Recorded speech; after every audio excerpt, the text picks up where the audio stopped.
Almost Valentine's Day. How we doing, everybody? This week is February 13th to 17th. Let's get started.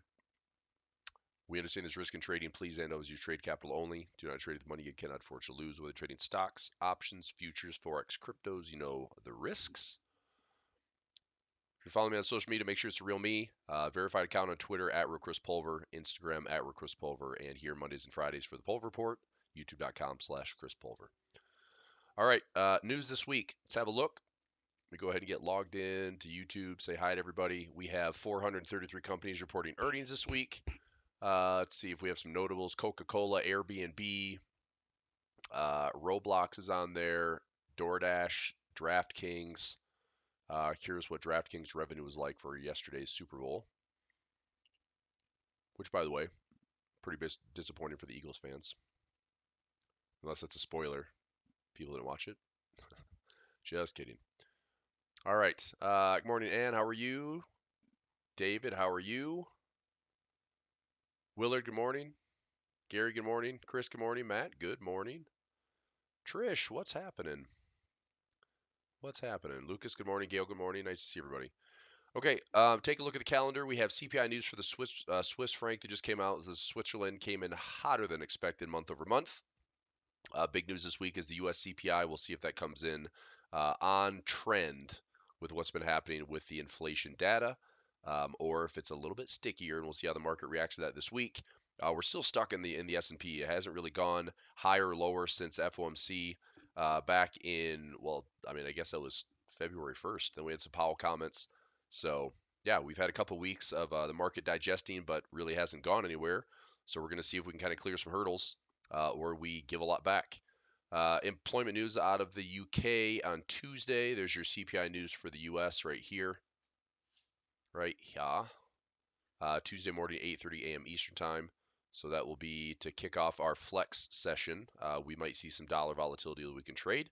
So we should probably do that. Then we have some speakers this week. We have pound CPI as well. We'll see if the UK CPI or inflation print is also trending in the right direction or not. Let's see here. Retail sales for the US. Aussie employment, US core PPI. It's another one that's going to be important to watch this week. Probably not as important as CPI. That's the main one. Of course, doesn't include food and energy, right? Your core CPI. And then more speech out of RBA. So CPI this week. Let's take a look at the inflation. Got a couple chart alarms going off. Tesla 190, KHC 40, CTRA. That reminds me, I need to get some EOD notes up here. Actually, I have a screenshot from last week. This guy. And this is what I'll be doing this week. So KHC, add new covered call. And Tesla, I need to monitor. I have a 192.50 covered call this week on Tesla. Pfizer, I think I need to manage that by this week as well. I've got a long put to manage and a lot of other stuff. So I had some stocks called away last week. Apple got called away for some profit for about 20 bucks. ARK, need to add some new covered calls. Let's see here. Citigroup got called away for profit. Credit Suisse got called away. Half of my shares got called away for profit. CTA called away for profit. Deutsche Bank called away for profit. Disney did not, so add new ones there. What else? Ford got called away for some profit. Skills, that was called away for a loss, but I wanted to get rid of that stock. Wheat was called away for a profit. Wish was called away for a loss. AT&T called away for a profit. So I'll clean this up a little bit once we start class this week for Equities on Demand at 10 o'clock a.m. today. So that'll be the list I'm working from. Just had a couple chart alarms go off. Tesla, KHC, CTRA, and I'll keep those in mind. I was going to look at the inflation. So here's the year-over-year inflation. This is the print that we'll see some movement on this week. So some last commentary the last time we had it. So once we peaked out here back in June of last year, we have been trending in the right direction. The Fed is still a long ways away from 2%, right? They keep talking about 2%. The reality is that our inflation numbers need to come back down below probably the 10-year Treasury, realistically. Okay, so if we look at the US 10-year yield, we're trading at 3.73. So, if inflation truly gets down to 2%, that's good, right? You're getting some bang for your buck as far as if you're having fixed income vehicles and you know, safe investments, so to speak. It's beating inflation as opposed to losing to inflation, right? That's been the reason we saw so much panic last year in the markets, and the markets trying to kind of make a reality and sense of everything with newfound inflation that may not be as easy as just it goes away. So we'll find out. But that's what we'll be watching. We'll trade it on Tuesday for flex, and we still have a very deep inverted yield curve. The U.S. 2-year O2Y is 4.5, and if we go back to the daily chart, we're actually starting to head higher a little bit. So, as far as the technicals go, I wouldn't really heavily rely on this thing coming back to a 200 EMA or a yearly pivot, but I'm curious to see if there's any type of resistance here, right around that high fours or 5% zone. If there is resistance, then that's good. We can kind of contain it a little bit, but not sure yet. So we peaked here back in November of last year, and that was just shy of that 5% with some overbought conditions. So a little technical response, but like I said, that inverted yield curve is super deep. It's like 0.8%, 4.55 on the 2-year, and 3.72 on the 10-year. So also the 3-month is at 4.22. The 3-month 10-year is also inverted by about 0.7%. So whether we're admitting this is a recession or not, we have these super deep inverted yield curves actually, which continue to be kind of the canary in the coal mine, if you will, where a recession is happening. The difference now is, we have a tight labor market. Okay, fine. So there's jobs that people want them, but they're still available, and people aren't filling them. So is it a labor shortage, and that's why we have a tight labor market? Is it good or bad? Is there job cuts coming, not just in tech but elsewhere? We'll find out. Earnings.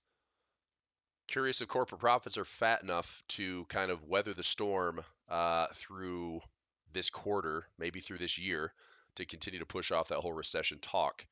But again, I don't know. What's your opinion? Think we're in a recession? I think we are. Feels like it.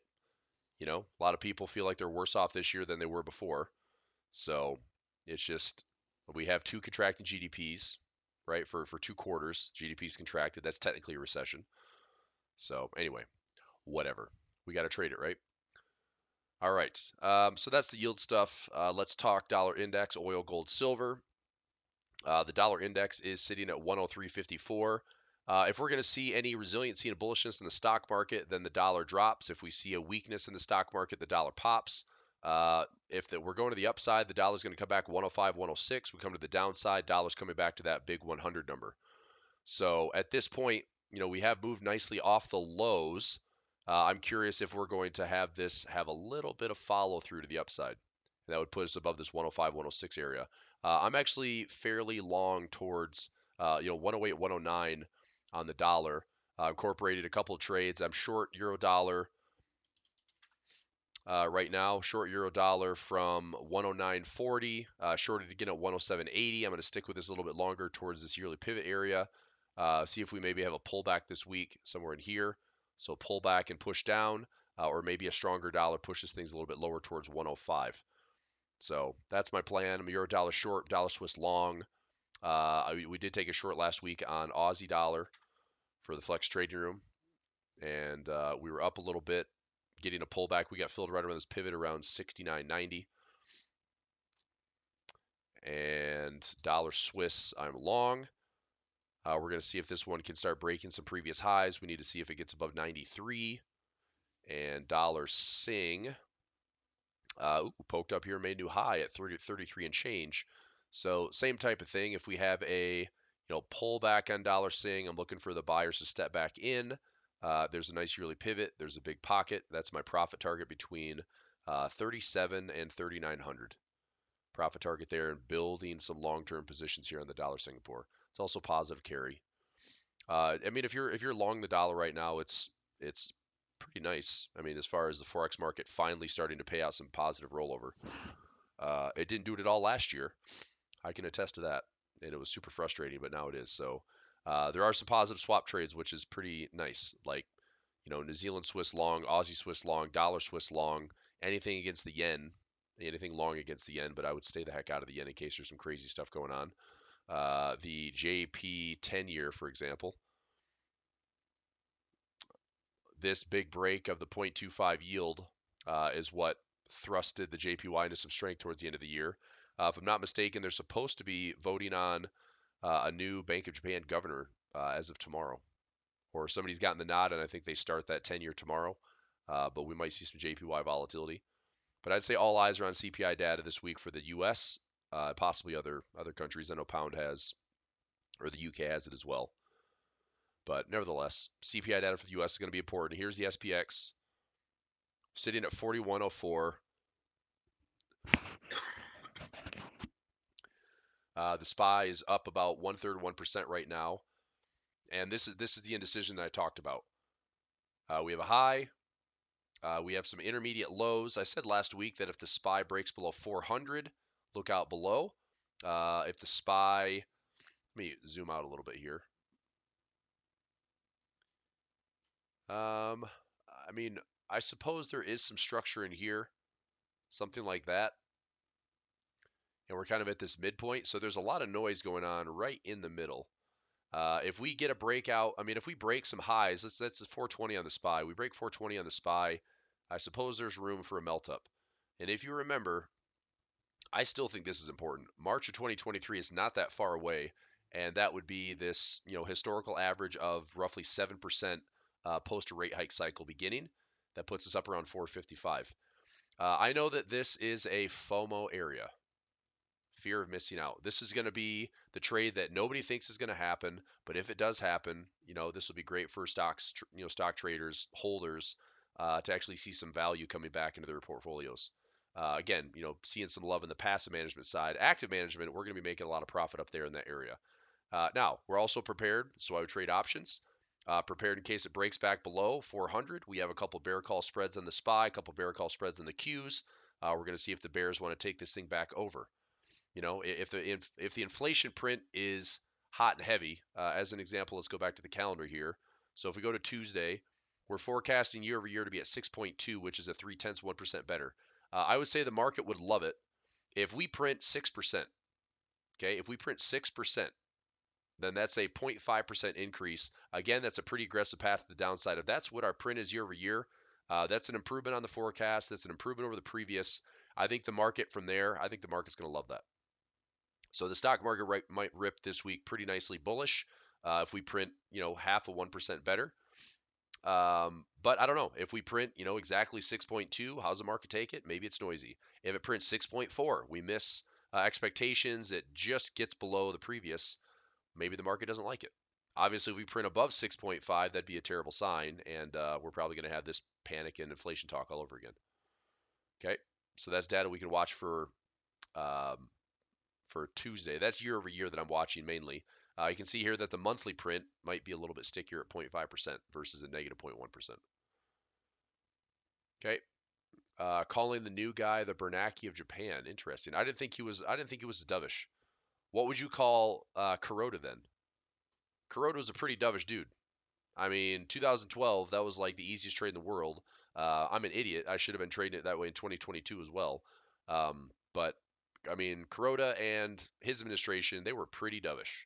So if you're bringing in a Bernanke who, I mean, for all intents and purposes, Bernanke was a crazy dove once we started to incorporate quantitative easing back in 2008, 2009, post the great financial crisis. I think that's officially called the GFC, the Great Financial Crisis. But anyway, yeah, I mean, all we did is start loading up our debt, which is interesting. Check this out. So there's a lot more of these that I want to add to my TradingView watch list, but some of these I thought were really interesting. This is PMI data. This is total public debt. So our discussion of, this is 2000, 2001. I mean, obviously the trend has been up, but we've just gone like parabolic and exponential pretty much since 2000. So the way that we've survived these giant tech bubbles / great financial crisis / COVID crisis / whatever else is more debt, print more money. That's a problem. And yes, I know there's the debt ceiling debate this year and what happens in June and what happens later and what happens to Congress. I don't know. Um, I mean, we'll trade it, but this is going to be a problem. Here is total public debt as percent of GDP. We're at 120. If you read Ray Dalio's principles, that's a problem number. No major world power with 120% debt to GDP has really survived and maintained that world status. So, whether we get knocked to number two and China becomes number one, I don't know. But this is something, and, at this point, I mean, lowering our debt by billions doesn't cut it. I mean, we literally have to lower by trillions, and that's probably insanely difficult, you know? So sentiment report, I mean, I'm just getting all this stuff out here. So personal savings, these are all things I think are pretty interesting. Personal spending, right? So personal savings at a basically a 17-year low. Personal spending right back in line, but everything dropped in 2020, and then we blew it all. That stimulus check. So anyway, we're back to kind of baseline there, and then tracking the average 30-year fixed rate mortgage at 6.2. So pretty nice that these are coming down. I'm curious if this settles in a little bit more sub six. We might see some housing resiliency there. So I'm just going to continue to build this out. There's a ton of these data points in TradingView, so I just kind of like stacking these at the bottom of my watch list and having some conversation around them. So David says they went to school together. Bernanke and this new guy, or Kuroda and this new guy. I mean, that's super interesting if they did. So I'm guessing maybe he'll get hired by Goldman Sachs at some point. That's kind of what happens, right? Get a job for the U.S. Fed or the U.S. Treasury, and Goldman Sachs hires you first, and then you go into politics. So anyway, all right. Let's. I've got a few more minutes here. Let's talk some currencies. So we did the dollar. Let's take a look at oil. Oil's trading at 78.99. A lot of wicks to the downside. Still can't make a new high. Not yet, at least. I still like this. I like this level a lot. If oil comes down into these levels, I think that's a great trade for this year. So chart alarm set, $70, $65. If oil hits this area, I'm going to be long towards that yearly pivot.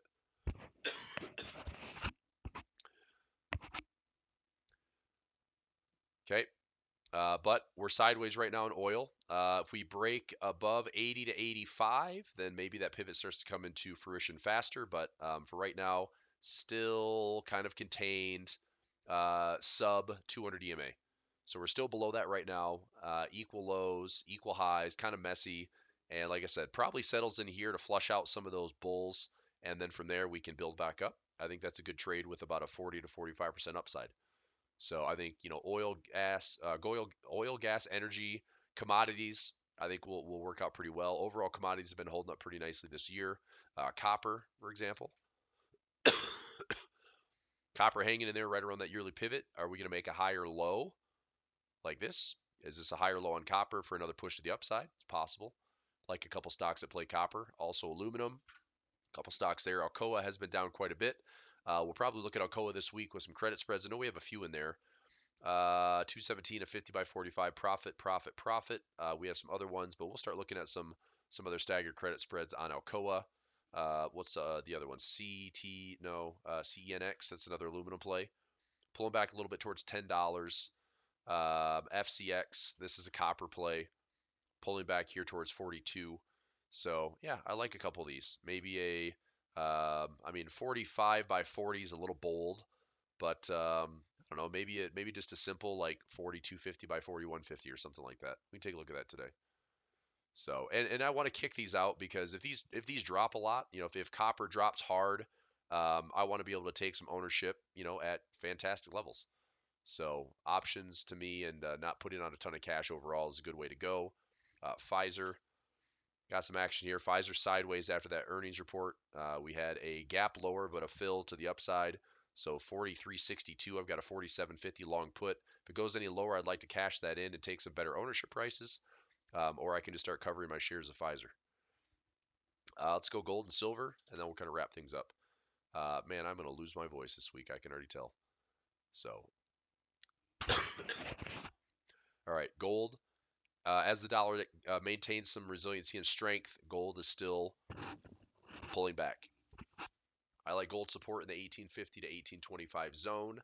Watching this one pretty closely. Previous levels are on 1830. So like I said, 1850 to 1825, looking to buy some gold.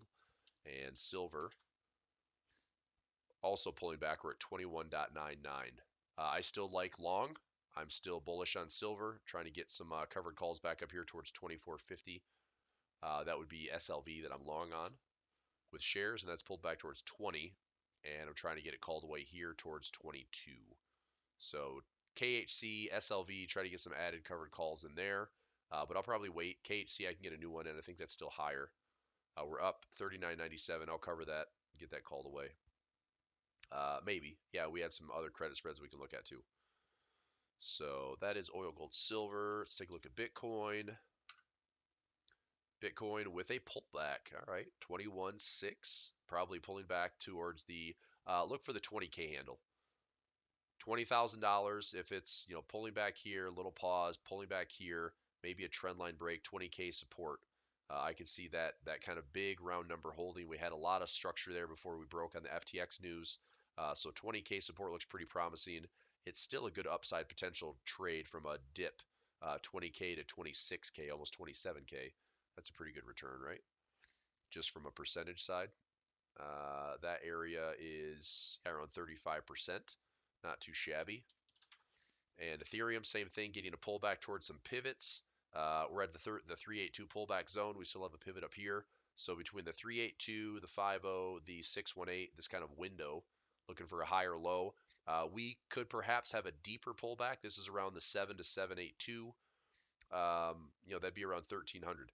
So if we have some symmetry here, we have a slightly higher high, which could be a crown pattern. But if we have a deep left tip and a deep right tip, that puts us around 1300.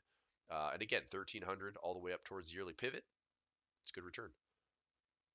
So there could be some good technicals playing out in a couple of these cryptos with Bitcoin, Ethereum. That's a 51% upside on Ethereum. So if it pulls back deep enough, Ethereum actually offers a slightly better reward. All right. Some currencies this week. I'm really just gonna watch the dollar. The JPY is super soft today. Okay, fine. We've been watching the JPY pretty carefully. Aussie yen, big bullish candle on the day. CAD yen, we broke out of that falling wedge, bullish so far. Swiss yen, I saw a chart alarm at 144. Euro yen to the upside on the day. This could all change. Literally, you can look at this today like, wow, the JPY is super weak, and then tomorrow it could be this light blue line on top, and it's super strong. So just be careful on the JPY crosses. Trade the short-term alignments and trade what you see. The ZL yen popping really nicely. I wish we would have had a chance to trade this around 81. That would have been a nice buy trade on that one. And the dollar yen is still hanging in there around 132. So we'll see what happens. Okay.